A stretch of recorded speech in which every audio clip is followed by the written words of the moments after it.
Hi friends, welcome to Drona. What is the subject we are discussing? Indirect tax, right? In the indirect tax, we are discussing CGST Act 2017, Central Goods and Service Tax Act 2017. But generally we can say that we are learning GST Act. But why I am saying the word or using the word of CGST Act 2017, we will discuss later. But first remember, we are going to discuss CGST Act 2017. CGST is nothing but Central Goods and Service Tax, is it? So that finally we are going to learn about the tax. Right, the first question, as we know that, what is the meaning of the tax? I think so already all of you come across the word, the meaning of the tax. But even then, it is my responsibility to give a small knowledge about the tax, right? Okay, then give me the answer. What's the meaning of tax? మొదలకండి మీ answer. Tax is a financial burden levied by the government on persons,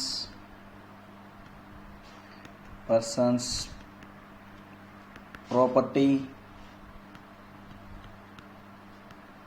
goods and services, etc. might be.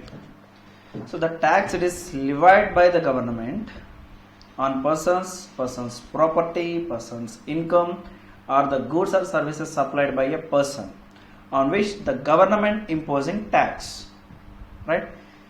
Sir మరి ఇలాంటి tax అనేది ఎందుకు sir ఇలా impose చేస్తారు ఏంటి?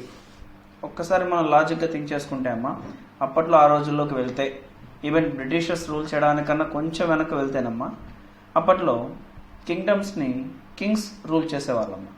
ఇప్పుడు మనకు టోటల్ కంట్రీని డివైడ్ చేసిన విధంగా స్టేట్స్, డిస్ట్రిక్ట్స్ అనేటువంటి మెకానిజం లేకుండా కింగ్డమ్స్ అనే కాన్సెప్ట్ ఉండేది. టోటల్ ఇండియాని డిఫరెంట్ టైప్స్ ఆఫ్ కింగ్డమ్స్గా డివైడ్ చేసి వేరియస్ కింగ్స్ రూల్ చేసేవాళ్ళం. Different types of Kings rule చేసేవాళ్ళు.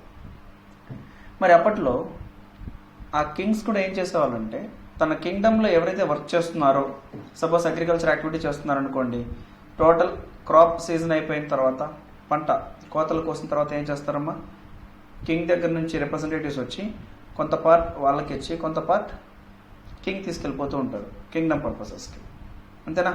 అలా ఏంటి, ఒక ట్యాక్స్ని అప్పట్లో ఇంపోజ్ చేసేవాళ్ళు. మరి బ్రిటిషర్స్ రూలింగ్ వచ్చిన తర్వాత వాళ్ళు కూడా ఏం చేశారు, ఇండియాలో జరిగేటువంటి ప్రొడక్షన్, మ్యానుఫ్యాక్చర్ యాక్టివిటీ, అగ్రికల్చరల్ యాక్టివిటీస్లో కొంత షేర్ వాళ్ళు తీసుకోవడం, కొంత షేర్ ఇవ్వడం చేశారా లేదా? ఎస్. మరి ఇప్పుడు ఈరోజుకి అదే follow అవుతున్నామా?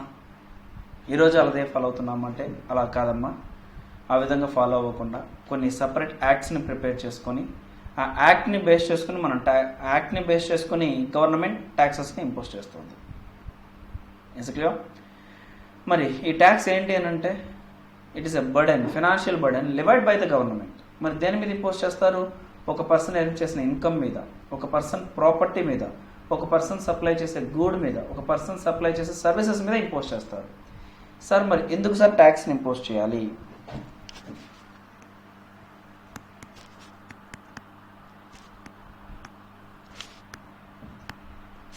Why tax has to be imposed or levied?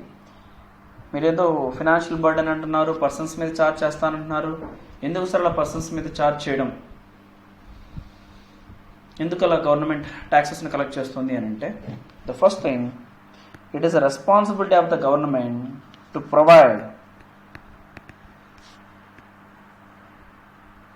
Social welfare and to meet development needs of country. Is it right? No? Why the government has to impose a tax ante, మీరేంటి sir social welfare అంటారు, to meet the development needs అంటారు, ఏంటి sir ఇది? The first thing, it is responsibility of the government to provide food, education, security, infrastructure. Is it right? No. When it is a responsibility of the government to provide all this type of the needs, government need a fund. ఎప్పుడైతే government ఈ food, hospitality, security వీటన్నిటి provide చేయాలి అని అంటే గవర్నమెంట్కి ఏం కావాలమ్మా? Money కావాల్సిందేనా? మరి గవర్నమెంట్కి మనీ ఎక్కడి నుంచి వస్తుంది? గవర్నమెంట్కి మనీ ఎక్కడి నుంచి వస్తుంది? ఏమని సార్, గవర్నమెంటే సంపాదించాలి కదా. ఎస్, గవర్నమెంట్ కూడా సంపాదిస్తుందమ్మా. ఎలా? Postal department, railway, banking sector, insurance, ఇలాంటి బిజినెసెస్ని గవర్నమెంట్ డైరెక్ట్గా ఇండైరెక్ట్గా చేస్తుందమ్మా. బట్ వాటి ద్వారా వచ్చేటువంటి రెవెన్యూ ఇండియాని అడ్మినిస్ట్రేట్ చేయడానికి, ఇండియాని రూల్ చేయడానికి, ఇండియాలో సోషల్ వెల్ఫేర్ ప్రొవైడ్ చేయడానికి కుదురుతుందా అంటే మనీ సరిపోవట్లేదు. మరేం చేయాలి? గవర్నమెంట్ మనీ కలెక్ట్ చేసుకోవాల్సి వస్తుంది పబ్లిక్ దగ్గర నుంచి. మరి గవర్నమెంట్ పబ్లిక్ దగ్గర నుంచి ఆ మనీ కలెక్ట్ చేస్తున్నటువంటి ప్రాసెస్ ఏంటి? Levy of tax. So that see the definition. Tax is a financial burden levied by the government on person's property, or income of a person, or goods or services supplied by a person. Is it clear?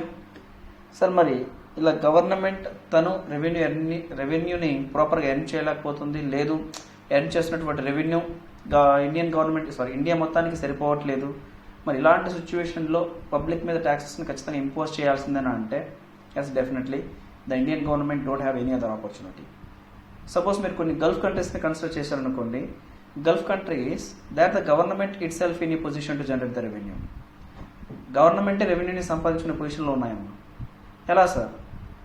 Mineral ఆయిల్ని extract చేస్తున్నారు, వేరే కంట్రీస్కి export చేస్తున్నారు, ఆటోమేటిక్గా money వస్తుంది. So అలా ఆటోమేటిక్గా money వచ్చినప్పుడు మళ్ళీ గవర్నమెంట్ పబ్లిక్ మీద ట్యాక్సెస్ని ఇంపోజ్ చేయాల్సిన అవసరం రావట్లేదు అక్కడ. కాబట్టి ఆ కంట్రీస్లో ఏమవుతున్నాయి? గవర్నమెంటే రెవెన్యూ ఎర్న్ చేస్తుంది కాబట్టి పబ్లిక్ పైన ట్యాక్సెస్ లేవు, ఒకవేళ ఉన్నా చాలా తక్కువ. బట్ ఇండియన్ గవర్నమెంట్ ఏంటి? ఇండియన్ గవర్నమెంట్ అలాంటి రెవెన్యూ సోర్స్ లేదు, అలాంటి big size of revenue source లేదు. కాబట్టి ఫోర్సబుల్గా ఇండియన్ గవర్నమెంట్ పబ్లిక్ మీద ట్యాక్సెస్ని ఇంపోజ్ చేయాల్సి వస్తుంది. అందుకే ఏమంటున్నాను? Tax it is a financial burden levied by the government on persons property, goods or services etcetera. Is it? And apart from that,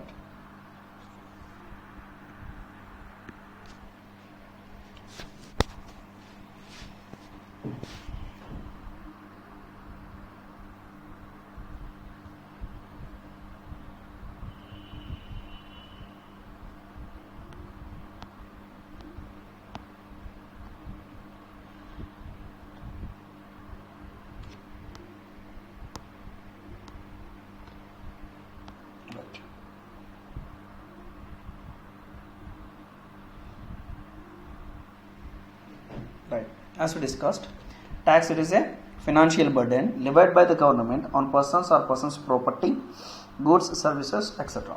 Is it? And apart from that, tax is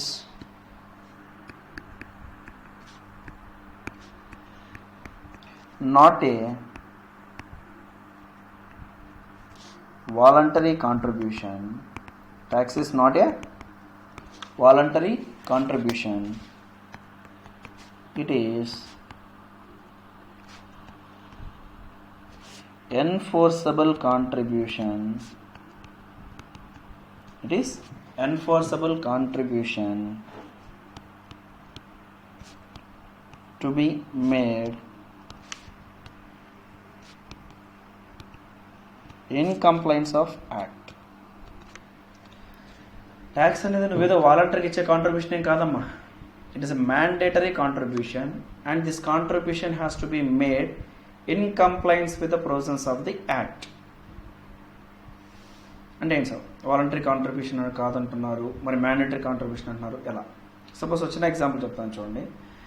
suppose మన వీధిలో వినాయక చవితి ఏదైనా జరుగుతుంది అనుకోండి, చందాలు collect చేయడానికి వస్తారమ్మా. అలా వచ్చినప్పుడు వాళ్ళు ఏం చేస్తారు? సపోజ్ అందరినీ 100 రూపీస్ ఇవ్వమంటే మీరేం చేయొచ్చు? సార్ మా దగ్గర అంత లేదు సార్, ఒక 50 ఉందని తీసుకోమని చెప్పొచ్చు. లేదు, రెండో విధంగా ఏంటి? అదేంటి 100 అడుగుతావు ఏంటి? మన వీధిలో జరిగేటువంటి వినాయక చవితి చాలా మంచిగా సెలబ్రేట్ చేయండి, అంతా మీరు 100 అడుగుతున్నారు, ఇదిగోండి 500 తీసుకోండి, ఇలా అని మీరు నచ్చిన విధంగా ఇస్తారు. That is a voluntary contribution. But మన ఇక్కడ చెప్పుకున్నటువంటి ట్యాక్స్ అనేది వాలంటరీగా ఇచ్చే కాంట్రిబ్యూషన్ ఏం కాదు. ఈ సంవత్సరం నాకు వ్యాపారం తక్కువ ఉంది సార్, ఈ సంవత్సరం నాకు ఇన్కమ్ తక్కువ ఉంది సార్, ఈ సంవత్సరానికి ఇది ఉంచండి, వచ్చే సంవత్సరం వేరే విధంగా ఇస్తానులేండి సార్ అని చెప్పేది కాదమ్మా ట్యాక్స్. మరి ట్యాక్స్ అనేది సార్ యాక్ట్లో చెప్పిన విధంగా మ్యాండేటరీగా ఇవ్వాల్సిన కాంట్రిబ్యూషన్. ఎంత పర్సంటేజ్ ఇవ్వాలి, ఎంత ట్యాక్స్ ఇవ్వాలి అనేది యాక్ట్లో ఉంటుందమ్మా. యాక్ట్లో చెప్పిన విధంగా ఇవ్వాలి. సపోజ్ ఇన్కమ్ ట్యాక్స్ యాక్ట్ తీసుకున్నారు అనుకోండి, 2,50,000 కన్నా ఎక్కువ ఇన్కమ్ ఉంటే ఒక పర్సంటేజ్ ఆఫ్ ట్యాక్స్ పే చేయాలని చెప్పారనుకుందాం, right? Suppose let us assume 5%. 2,50,000 కన్నా ఎక్కువ ఉండి 5 lakhs కన్నా తక్కువ ఉంటే 5% ఆఫ్ ద ట్యాక్స్ పే చేయమని ఇన్కమ్ ట్యాక్స్ యాక్ట్ చెప్పింది. అప్పుడు నువ్వేం చేయాలి? నీ ఇన్కమ్ 5 lakhs వస్తే 2,50,000 తీసేయి, ఎక్సెస్ ఎంత అయితే ఉందో ఆ బ్యాలెన్స్ మీద ఏం చేయాలి? 5% ఆఫ్ ద ట్యాక్స్ని మ్యాండేటరీగా పే చేయాలి. ఏ యాక్ట్ని కన్సిడర్ చేస్తూ? ఇన్కమ్ ట్యాక్స్ యాక్ట్ని. So that here tax is not a voluntary contribution, it is enforceable contribution and it is paid in compliance with the provisions of the act. లేదు suppose GST act తీసుకోండి. GST యాక్ట్లో suppose shirt produce చేసి sale చేస్తున్నారు అనుకోండి అమ్మా, shirt పైన rate of GST let us assume 12%. ఎంత? 12%. మరి ఈ షర్ట్ని ప్రొడ్యూస్ చేసి 1,000 రూపీస్కి అమ్ముతున్నాడు అనుకోండి, 1,000 రూపీస్కి అమ్మేటప్పుడు 12% జిఎస్టీని గవర్నమెంట్కి ఇవ్వాలి. అంటే తను అమ్మేటప్పుడు షర్ట్ వాల్యూ 1,000 ప్లస్ జిఎస్టీ 12%, ఎంత? 1,120 రూపీస్కి సేల్ చేయాలి. 1,120 కలెక్ట్ చేసుకొని 1,000 రూపీస్ పాకెట్లో పెట్టుకొని 120 రూపీస్ని గవర్నమెంట్కి ఇచ్చేయాలి. That is the nature of GST. మరి ఇప్పుడు ఒక షర్ట్ అమ్మితే ఆ కన్సర్న్ మ్యానుఫ్యాక్చర్ ఏం చేయాలి? 120 రూపీస్ గవర్నమెంట్కి పే చేయాలి, మ్యాండేటరీగా పే చేయాలి. అంతేగాని 10 రూపాయలు తీసుకోండి సార్, 20 రూపాయలు తీసుకోండి సార్ అని బేరం ఆడుతున్నాం, లేదు వాలంటరీగానో ఇంకో విధంగానో ఇచ్చే కాంట్రిబ్యూషన్స్ కాదు. మ్యాండేటరీగా యాక్ట్లో చెప్పిన విధంగా చెప్పిన పర్సంటేజ్ చెప్పిన పర్సన్కి చెప్పిన డేట్ లోపల పే చేయాలి. So that again I'm saying that tax is not a voluntary contribution, it is an enforceable contribution, right? And the third point, otherwise we can say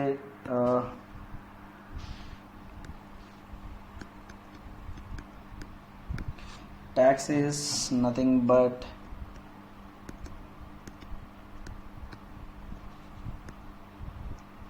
a fee. Tax is nothing but a fee paid by a person for the services of government.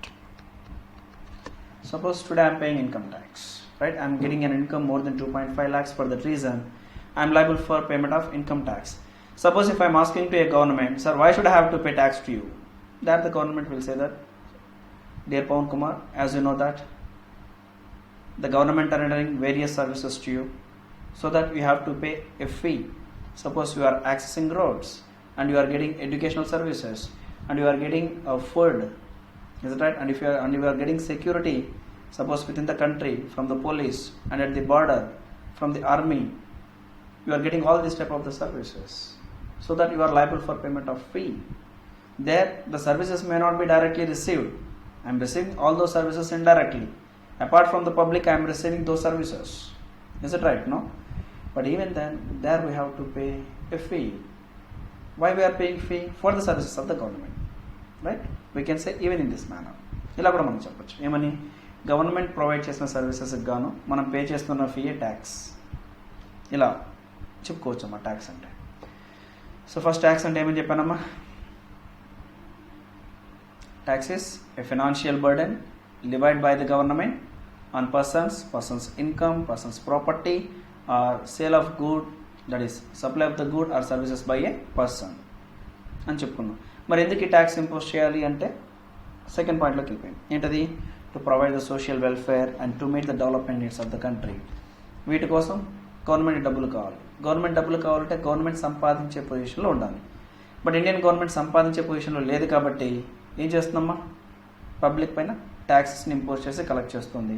ఆ వచ్చిన మనీతో social welfare development నీడ్స్ని provide చేస్తుంది. అంతేనా? Right. దాంతో మా development needs అంటే nothing but bridge, canal, dam, infrastructure, టెలికమ్యూనికేషన్కి సంబంధించినటువంటి నెట్వర్క్, స్పెక్ట్రమ్ సర్వీసెస్, ఇవన్నీ గవర్నమెంట్ ఇవ్వాల్సిందే కదా. దాంతోపాటు పబ్లిక్ పెన్షన్స్ అని చెప్పని, రైట్, ఇవన్నీ. మరి సెకండ్ పాయింట్లో ఏం చెప్పాను? Tax is not a voluntary contribution, It is an enforceable contribution to be made in compliance with the provisions of the Act అని చెప్పాను. ఏదో మీకు నచ్చిన విధంగా తోచిన విధంగా ఇచ్చేది ట్యాక్స్ కాదమ్మా. ఒక యాక్ట్ని కంప్లై చేసే క్రమంలో మీరు ఇచ్చేటువంటి mandatory amount. Right. The third one అమ్మా, ఇంకో పాయింట్ ఏమని చెప్పాను, tax is nothing but it is a fee. Right. It is a fee to be paid by a person for the services given or rendered by the government. Government ఇచ్చినటువంటి సర్వీసెస్కి మనం pay చేయాల్సినటువంటి amount fee. ఆ fee అనేది ఏమో కాదమ్మా, tax. ఇలా కూడా చెప్పుకోవచ్చు. రైట్. ఇదమ్మా ట్యాక్స్ అంటే. మరి మనం పే చేయాలి అవుతా? డెఫినెట్గా పే చేయాల్సిందే అమ్మా, ఖచ్చితంగా పే చేయాల్సిందే. And being a chartered accountant are A cost accountant are A company secretary, it is our responsibility. It is our responsibility on behalf of the government. We have to give instructions and directions to our clients to pay all the taxes within the due period. ఎందుకు అలా due పీరియడ్లో pay చేయమని చెప్తామంటే, పబ్లిక్కి ration కన్సెషన్లో provide చేస్తారు కదమ్మా. 2 rupees rice అని, 1 rupees rice అని చెప్పని. రైట్. ఫ్రీ ఎడ్యుకేషన్ ప్రొవైడ్ చేస్తున్నారు government schools, government colleges. Right.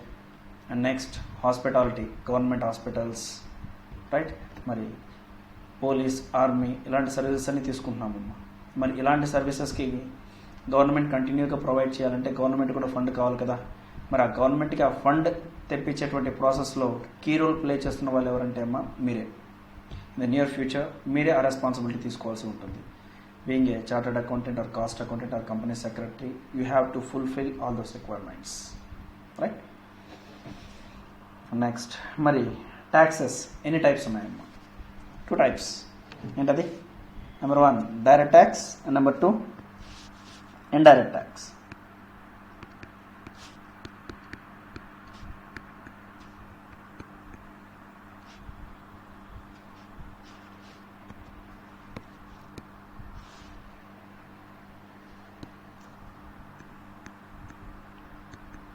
Direct tax versus indirect tax. Sir మాకు తెలుసు సార్ డైరెక్ట్ ట్యాక్స్కి ఇండైరెక్ట్ ట్యాక్స్కి ఉన్న డిఫరెన్సెస్. మళ్ళీ మీరు ఫస్ట్ నుంచి చిన్నపిల్లలకి చెప్పినట్టు చెప్తారేంటి? తెలుసుంటే గుడ్ అమ్మా, తెలియకపోతే ఇంకా very good. It won't be the matter. Just ఒక 10 minutes చూడండి. నేను చెప్పినటువంటి way of explanation from the indirect tax point of view డిఫరెంట్గా ఉంటుంది. అండ్ ఈ 10 or 15 minutes వీడియో తర్వాత మీకు ఒక చిన్న పిక్చర్ వస్తుంది. డైరెక్ట్ ట్యాక్స్కి ఇండైరెక్ట్ ట్యాక్స్ని నేను ఎలా చూడాలి, ఎలా అర్థం చేసుకోవాలి అనేది మీకు పాయింట్ తెలుస్తుంది. So that listen carefully, even though already you have an awareness about the direct tax and indirect taxes. Right. సరే, ఫస్ట్ డైరెక్ట్ ట్యాక్స్ గురించి మాట్లాడుకుందామా? డైరెక్ట్ ట్యాక్స్లో ఏం జరుగుతుందమ్మా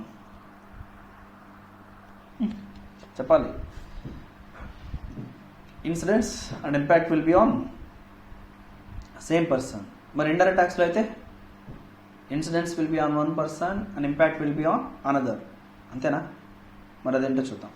ఫస్ట్ ఇండైరెక్ట్ ట్యాక్స్ని ఎగ్జాంపుల్ తీసుకొని చెప్తాను చూడండి. Indirect tax. ఇంతకీ డైరెక్ట్ ట్యాక్స్ అంటే ఏంటి, ఇండైరెక్ట్ ట్యాక్స్ అంటే ఏంటమ్మా? The tax which is paid directly is known as direct tax. The tax which is paid indirectly is known as indirect tax. అంతేనా? అలాంటిది ఏం కాదమ్మా, జాగ్రత్తగా అర్థం చేసుకోవాలి.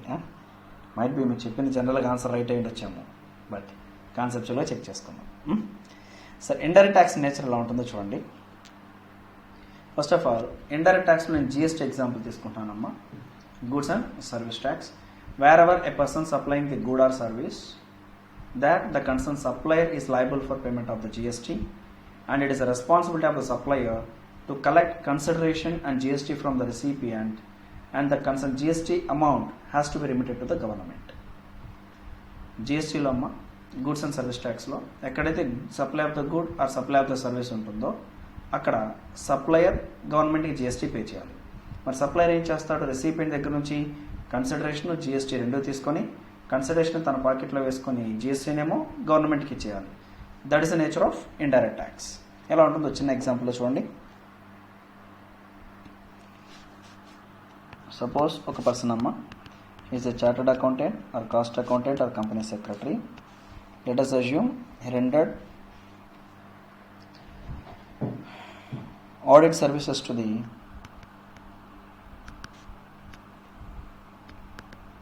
ఏదో ఒక ఆడిట్, ఇన్కమ్ ట్యాక్స్ ఆడిటో, కంపెనీ ఆడిటో, జిఎస్టీ ఆడిటో ఏదో అనుకోండి. రైట్, ఒక కంపెనీ ప్రొవైడ్ చేసాం అనుకుందాం, let us assume Infosys. Right, ఇలా ఇన్ఫోసిస్కి సర్వీస్ ఇచ్చాం. మరి ఈ ఇన్ఫోసిస్కి ఇలా 1 year సర్వీస్ చేసిన దానికి లెట్ us assume మీరు కన్సిడరేషన్ ఎంత ఛార్జ్ చేస్తున్నారంటే 5 lakhs అనుకుందాం. ఎంత? 5 lakhs. ఎంత మా కన్సిడరేషన్? 5 lakhs. కన్సిడరేషన్ని వాల్యూ ఆఫ్ సప్లై అని అంటాం అమ్మా. ఏమంటాం? Value of supply.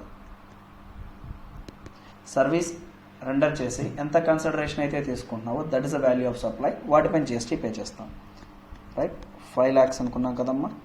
దాంతోపాటు ఏం కలెక్ట్ చేయాలన్నాను? GST. Let us assume at the rate of 18%, which will be 90,000. Total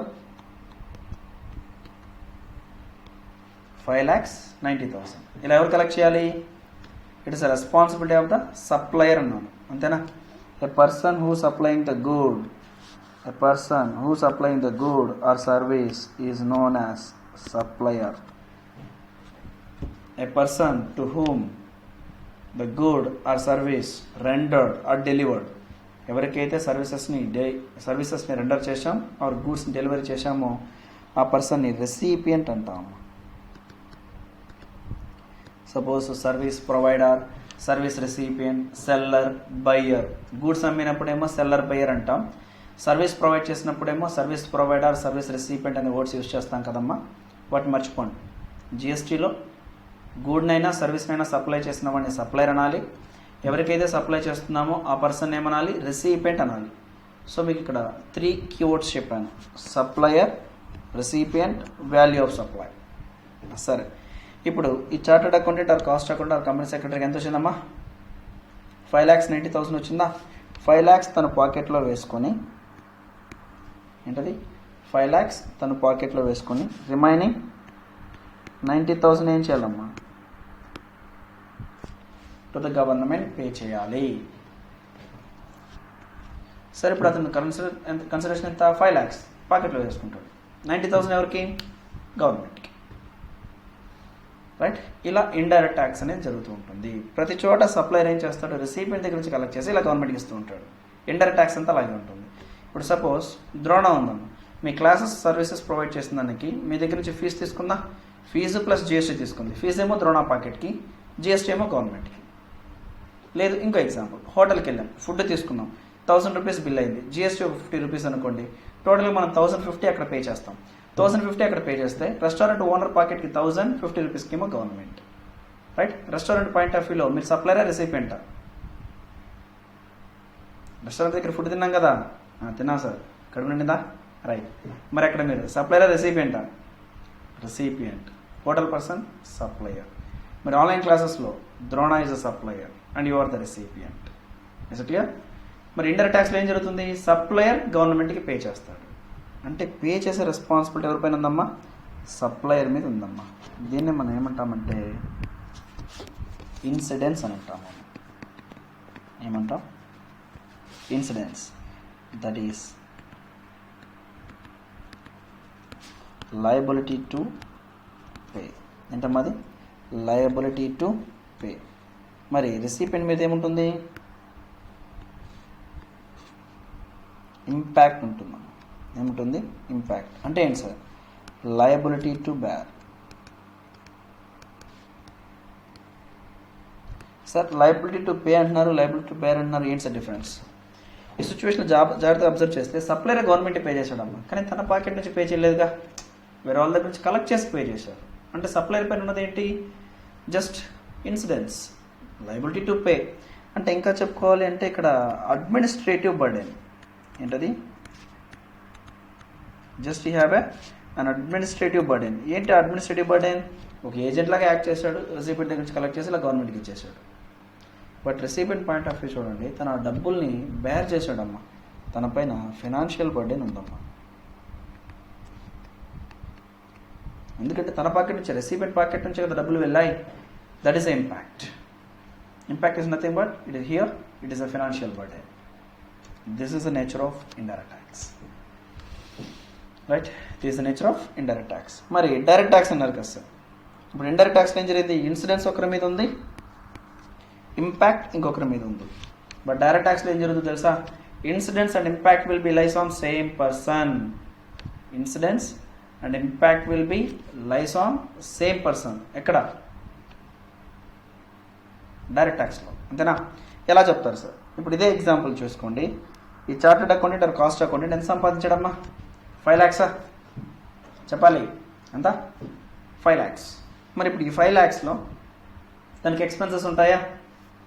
building rent అని, ఎలక్ట్రిసిటీ అని, రైట్, స్టేషనరీ అని, సాఫ్ట్వేర్ ఎక్స్పెన్సెస్ అని, ఇవన్నీ పోగా వచ్చినటువంటి ఇన్కమ్ ఏదైతే ఉందో ఆ ఇన్కమ్ మీద ట్యాక్స్ ఎవరు పే చేయాలి? ఇతనే పే చేయాలి. ఈ చార్టెడ్ అకౌంటే పే చేయాలి. తనే కదా పే చేయాలి. ఎవరి పాకెట్ నుంచి? తన పాకెట్ నుంచే. ఎందుకంటే ఇది ఇన్కమ్ ట్యాక్స్, రైట్? ఇది ఇన్కమ్ ట్యాక్స్, తనే పే చేయాలి. ఎలా పే చేస్తారో చెప్తాను చూడండి. ఇప్పుడు సపోజ్ ఈ CA CMA పర్సన్ కమ్మా 5 lakh rupees వచ్చిందా కన్సిడరేషన్, రైట్? సో దట్ తనకు వచ్చినటువంటి ఇక్కడ ఇన్కమ్ అనే వర్డ్ యూస్ చేస్తున్నానమ్మా. Direct tax point of view, వీటిని ఇన్కమ్ అనే వర్డ్ యూస్ చేస్తాం. సార్ ఇండైరెక్ట్ ట్యాక్స్లో ఇప్పుడే కదా మీరు వాల్యూ ఆఫ్ సప్లై అన్నారు, గుర్తుపెట్టుకోండి. ఏ యాక్ట్ కోసం యూజ్ చేసిన వర్డ్ని యాక్ట్లో అలాగే పిలవాలి. సపోజ్ మన GST యాక్ట్లో ఒకదాన్ని 0 అనమన్నారనుకోండి, మనం 0నే అనాలి. మళ్ళీ దాన్ని నిల్ అని, 0 అని కూడా చదవకూడదు. Is clear? ఏ వర్డ్ అయితే చెప్పారో ఆ వర్డ్నే ప్రొనౌన్స్ చేయండి ఆ యాక్ట్ కోసం. ఇప్పుడు ఇండైరెక్ట్ ట్యాక్స్ కోసం మీరు ఏదైతే వాల్యూ ఆఫ్ సప్లై అన్నారో అదే ఎలిమెంట్ని డైరెక్ట్ ట్యాక్స్ కోసం ఏమంటున్నాను? ఇన్కమ్ అంటున్నాను. మరి ఎంత వచ్చిందమ్మా? 5 lakhs ఎర్న్ చేశాడు. మరి ఇప్పుడు ఈ 5 lakhsలోన ఆ పర్సన్కి ఇలా అనుకుందాం, రెంట్ 20,000 rupees ఎక్స్పెన్స్ అయిపోయింది. నెక్స్ట్ ఎలక్ట్రిసిటీ ఒక 30,000 అనుకుందాం.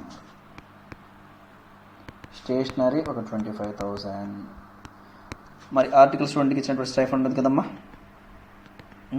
మీకు ఇచ్చినటువంటి అమౌంట్ ఒక 25,000. సరిపోట్లేదా? తర్వాత చూద్దాం. ఇప్పుడు ఇది చాలు, రైట్? ఇలా జరిగింది అనుకుందాం. పోతే ఇప్పుడు ఆ పర్సన్కి ఎంత డబ్బులు మిగిలాయమ్మా? 1 lakh పోతే 4 lakh rupees మిగిలింది, అంతేనా? This is income. ఎవరిది? మనం చెప్పుకున్న చార్టెడ్ అకౌంటెంట్, కాస్ట్ అకౌంట్ ఆ పర్సన్. మరి 4 lakhs ఇన్కమ్ ఎర్న్ చేసినప్పుడు ఏం చేయాలి? వాటి మీద ట్యాక్స్ గవర్నమెంట్కి పే చేయాలి. పే చేయాలి అవుతా? ఎస్. ఇప్పుడే చెప్పాను ఏమని? 2.5 lakhs rupees, 2,50,000 rupees వరకు ట్యాక్స్ పే చేయాల్సిన అవసరం లేదు. అంతకన్నా ఎక్కువ ఉన్నటువంటి ఇన్కమ్ మీద మాత్రమే ఇన్కమ్ ట్యాక్స్ పే చేయాలి అన్నాను, అంతేనా? 4 lakhs minus 2,50,000 ఎంత? 1,50,000. వీటి మీద 5% ఇన్కమ్ ట్యాక్స్ అనుకుందాం.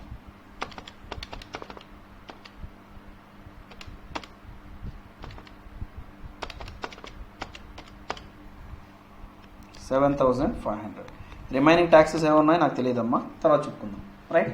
ఇప్పుడు చూడండి, ఈ పర్సన్ ఈ 7,500 ఎవరు పే చేయాలి? ఆ chartered accountant, cost accountant or company secretary తనే పే చేయాలి. తనే పే చేయాలనేది ఏంటి? Incidents, liability to pay. మరి తన పాకెట్ నుంచే పే చేయాలి. Impact, liability to bear, financial burden. Is clear? So that direct tax liability అనేది ఎలా ఉంటుందంటే incidents and impact will be lies on same person. But indirect ట్యాక్స్లో ఏమవుతుంది? ఇన్సిడెన్స్ ఒకరి మీద ఉంటుంది, ఇంపాక్ట్ ఇంకొకరి మీద ఉంటుంది. That's difference. సార్ మీరు ఒక్కసారి లాజిక్గా చూస్తే ఆల్రెడీ ఇక్కడ 5 lakhs మీద మనం ట్యాక్స్ ఇచ్చేసాం కదా, మళ్ళీ వీటి మీద 7,500 ఏంటి సార్? ఒకే అమౌంట్ మీద 2 సార్లు ట్యాక్స్ పే చేస్తున్నాం సార్. ఇక్కడ ఆల్రెడీ 90,000 పే చేసి మళ్ళీ ఇక్కడ 7,500 పే చేస్తే టోటల్ 97,500 పే చేస్తున్నాం కదా సార్ ఒకే అమౌంట్ మీద, రైట్? ఫ్యూచర్లో నేను క్వాలిఫై అయ్యి సంపాదించినా కూడా నేను ఇలా ట్యాక్స్ పే చేయాలా అంటే ఆన్సర్ ఎస్, ఇలాగే పే చేయాలి. మీరు పే చేయడమే కాదు, మన దగ్గర వచ్చేటువంటి బిజినెస్ క్లయింట్స్ ఎవరైతే ఉన్నారో వాళ్ళందరి దగ్గర ఇలాగే పే చేయించాలి. సరే మరి 2 times ట్యాక్స్ పే చేస్తున్నాం కదా, 2 times పే చేయట్లేదు కావాలంటే చెక్ చేసుకో. ఎలా? ఫస్ట్ ఇక్కడ నువ్వేనేది ఉండేది, ఫస్ట్ నువ్వేం చేసావు? వేరే వాళ్ళ దగ్గర నుంచి కలెక్ట్ చేసి పే చేసావు, అంటే ఇండైరెక్ట్ ట్యాక్స్ నువ్వు పే చేయాల. ఇది చెప్పా, ఇంకోసారి చెప్పాను. ఇండైరెక్ట్ ట్యాక్స్ నువ్వు వేరే వాళ్ళ దగ్గర నుంచి కలెక్ట్ చేసి పే చేసావు, అంతే కదా? నువ్వు పే చేయలేదు. Is clear? మరి నువ్వు పే చేసిందంటే ఓన్లీ ఇన్కమ్ ట్యాక్సే నీ పాకెట్ నుంచి పే చేసింది. మరి ఇండైరెక్ట్ ట్యాక్స్ వేరే వాళ్ళ దగ్గర నుంచి కలెక్ట్ చేసి పే చేసావు. అర్థమైందమ్మా? ఇలా బిజినెస్ పర్సన్ మీరనే కాదు, chartered accountant, cost accountant, company సెక్రటరీనే కాదు, మ్యానుఫ్యాక్చరర్, ప్రొడ్యూసర్, రీటైలర్, హోల్సేలర్ ఎవరైనా సరే వాళ్ళ బిజినెస్ లైఫ్లో డైరెక్ట్ ట్యాక్స్ని, ఇండైరెక్ట్ ట్యాక్స్ని ఇలా బ్యాలెన్స్ చేయాల్సిందే. ఇది ఇండైరెక్ట్ ట్యాక్స్ అనుకోండి, వేరే వాళ్ళ దగ్గర నుంచి కలెక్ట్ చేసి ఇలా గవర్నమెంట్కి ఇచ్చేయడం, రైట్? మరి ఇది డైరెక్ట్ ట్యాక్స్ అనుకోండి, తన ఇన్కమ్ ట్యాక్స్ని ఇండైరెక్ట్ ట్యాక్స్ మన ట్రాన్సాక్షన్ ద్వారా డబ్బులు వచ్చాయా, ఆ డబ్బులో నుంచి ఎక్స్పెన్స్ తీసేయి, ఇన్కమ్ వస్తుంది, ఆ ఇన్కమ్ మీద ఎంత ఇన్కమ్ ట్యాక్స్ పే చేయాలో కంప్యూట్ చేయి, పాకెట్ నుంచి పే చేయి. ఇలా బిజినెస్ లైఫ్లో ఇండైరెక్ట్ ట్యాక్స్ని కలెక్ట్ చేసి పే చేయడం, మళ్ళీ మన పాకెట్లో వచ్చిన డబ్బు నుంచి ఎక్స్పెన్సెస్ అన్నిటిని లెస్ చేసి వచ్చిన ఇన్కమ్ మీద ఇన్కమ్ ట్యాక్స్ పే చేయడం. ఇలా ప్రతి పర్సన్ తన బిజినెస్ లైఫ్లో మేనేజ్ చేస్తూ వెళ్ళాల్సిందే. Is it clear? So that ఈరోజు సెషన్లో మీకు నేను ఎక్స్ప్లెయిన్ చేస్తుందమ్మా ట్యాక్స్ అంటే ఏంటి, ట్యాక్స్ని గవర్నమెంట్ ఎందుకు ఇంపోజ్ చేస్తుంది, అండ్ డైరెక్ట్ ట్యాక్స్కి ఇండైరెక్ట్ ట్యాక్స్కి ఉన్నటువంటి డిఫరెన్స్. Is clear? అండ్ ఇక్కడ ఏదైతే చెప్పానమ్మో ఈ డైరెక్ట్ ట్యాక్స్కి ఇండైరెక్ట్ ట్యాక్స్కి ఉన్నటువంటి ఈ డిఫరెన్స్ ఈ ఎగ్జాంపుల్తో ఈ క్లారిటీ ఎప్పుడు మైండ్లో ఉండాలి. లేదు అంటే ఎప్పుడు నేను ఇంతకుముందు అడిగిన డౌటే వస్తుంది. నేను సార్ ఇన్కమ్ ట్యాక్స్లో ఏమో సార్ ఏమో డైరెక్ట్ ట్యాక్స్ పే చేయమంటారు, మీరేమో ఇండైరెక్ట్ ట్యాక్స్ పే చేయమంటారు, రెండిట్లో ఏది పే చేయాలి సార్? రెండు పే చేయాలి. బట్ ఎప్పుడు ఎలా పే చేయాలి, వాటి డిఫరెన్స్ ఏంటి అనేది ఈ ఎగ్జాంపుల్ మీకు కొంచెం క్లారిటీ ఇచ్చానమ్మా. జాగ్రత్తగా ఎగ్జాంపుల్ ఎప్పుడు మైండ్లో గుర్తుపెట్టుకోండి. Right? That's all for the day. Remaining concept will discuss in the next class. Thank you.